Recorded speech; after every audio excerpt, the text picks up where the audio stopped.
Hi, it's Jacob here. If you're watching this, you've probably just updated your iPad to iPadOS 26 and, well, things have changed. Don't panic though.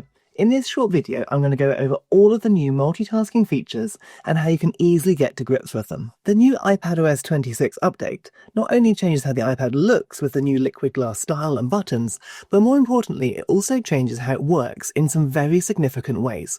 And in my opinion, this is probably the biggest change iPad has ever had. For the first time, you can now freely resize, move, and position your apps however you like on your screen. So let's break that down and I'll show you what I mean. Before we get started, we're just going to check that the new multitasking mode is enabled. So we'll jump into the Settings app and then we're going to tap onto Multitasking and Gestures. From here, we're going to make sure Windowed Apps is selected, but don't forget you can also tap onto the full screen option here to go back to the classic iPad mode at any time you want. You can simply jump into Settings and switch between the two. However, with the new Windowed Apps mode enabled, you're going to notice a little corner toggle in the bottom right-hand corner here. I can simply tap and I can pull that to make the Settings app smaller. In fact, I can make it any size I like. You'll see that as I do it, the content in the window adapts to whatever size I've made, and once it's a bit smaller, I can see the dock appear at the bottom of my screen. Let's tap on another app now from the dock, just like Safari. You'll notice that just like normal, Safari is opened in full screen, but I've got that little corner toggle again. From here, I can pull in the bottom corner, and now I can move the app around the screen, and I can see both Settings and Safari, and I can position them however I like. Now, at the moment, the apps overlap each other quite a lot, so there's no real benefit to having both on the screen. So the next gesture I want to show you is if you drag the top toolbar of any of these windows, you can move the window around the screen without changing the size. And don't worry if the dock disappears when you do this. A small flick up from the bottom of your iPad screen will bring both the dock and the home screen back into view, so you can open up any other app or file you want. You'll notice the windows you currently open have gone to the edge of your screen, and these will come back when you open a new app, or when you simply tap on one of them off the edge of the screen there. Okay, hopefully so far so good. Just by dragging the corner handles of the apps, we can make them bigger and smaller, and we can position them wherever we like. We can grab the top toolbar to relocate them on the screen as well. It's also worth mentioning here that you haven't just got to use the bottom right-hand corner. You can actually resize apps from any of the four edges or four corners. Another shortcut that's good to know is that you can easily jump back into the full screen mode of any app just by double tapping on the top toolbar of a window. Immediately, it will fill your screen, and now you're back to using the app just like you did before in a full screen mode. And look, double tapping works again on that top toolbar to go back to the small windowed mode you'd just created.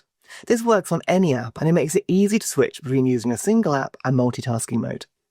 Now, while we're looking at the top toolbars of the apps, up there in the top left-hand corner, you're going to see three coloured dots that I like to call the traffic lights. Tapping on here will enlarge those buttons slightly, and then we can use any of those three buttons to control the window we're currently using.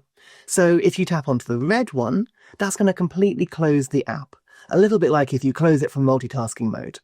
The amber light will minimise your app, but it will keep your place so when you open it again you can carry on where you left off.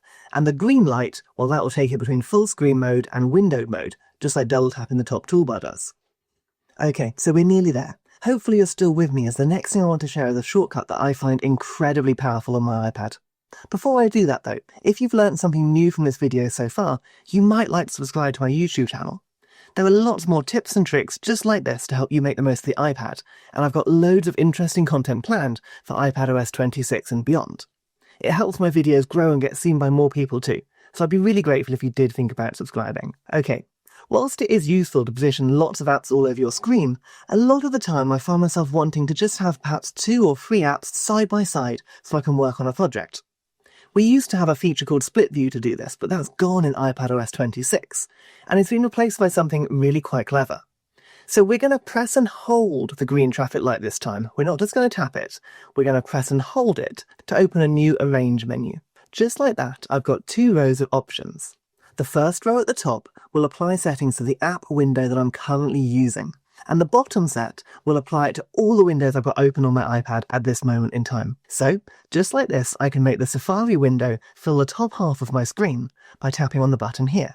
And then, if I open another app like Keynote, I can long press the green button and have this one fill the bottom half of my screen. But wait, it's actually even better than that, because we can use the bottom row of icons hiding behind that green traffic light to instantly arrange all of our windows so we can quickly go to work. Look, Just like that, I've tiled all 3 windows vertically, just like split view was before, but this time with 3 apps.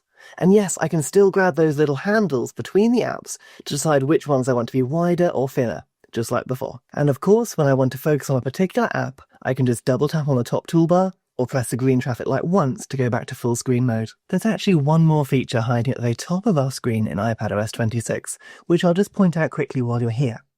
When you're in an app, when you're working on something, whether that's full screen or in windowed mode, if you just gently swipe down from the very, very top of your screen, you're going to see a brand new menu bar, just like you would do on a Mac laptop or Mac desktop computer. This toolbar is designed to give you really quick, easy access to all the features of the app you're currently using.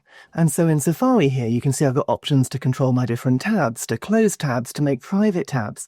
I can go to the history option in the menu and find my recently visited pages, and I can manage my bookmarks as well. All of these are accessible in Safari anyway, but you have to tap through quite a few different menus and options to find them. But now with the new menu bar, all you have to do is swipe down from the top, and you can quickly and easily navigate the settings that you want. You'll also notice there are some keyboard shortcuts next to most of these settings, and if you use your iPad with a keyboard connected, these shortcuts will also work to complete these tasks. The menu bar simply gives you a quick and easy way to find which keyboard shortcut you need. And what you're probably going to find is that as more and more apps get updated for iPadOS 26, they're going to take better use of this menu bar as well. So right now, the built-in apps on your iPad, the ones made by Apple that you probably use quite often, they'll have a really good menu bar support already. But the other apps that you use that perhaps aren't made by Apple, hopefully will get introducing this over time. It really is quick if you've got a keyboard and mouse connected to the iPad, and it does make it feel so much more like a Mac computer, which is quite nice. This change will fundamentally alter how you use your iPad, and it will allow you to control your device like you've never done before. And I think that's pretty exciting. Now, we all know that change can be a little bit scary, and this is certainly a big change of how you use your iPad. You aren't just opening and closing one app at a time anymore, that's for sure. But I would really urge you to spend a few minutes playing with these new controls, trying to make some windows smaller and position them on your screen. And I feel fairly confident that before long, you'll really enjoy using these new tools. It really does change how you can use the iPad, and hopefully it makes it even more productive for you. And look, if you've made it to the end of this video, then clearly I must be doing something right. You stayed here to watch with me, so please do subscribe to my YouTube channel down below. There are loads more iPad quick tips there already, and I'm working on lots more new features of iPadOS 26 that I want to share with you. Things like the new menu bar at the top, some of the new apps, and some really interesting ways we can use files and folders on our device. So that's it for now, but I'll see you on my channel soon for my next iPad quick tip.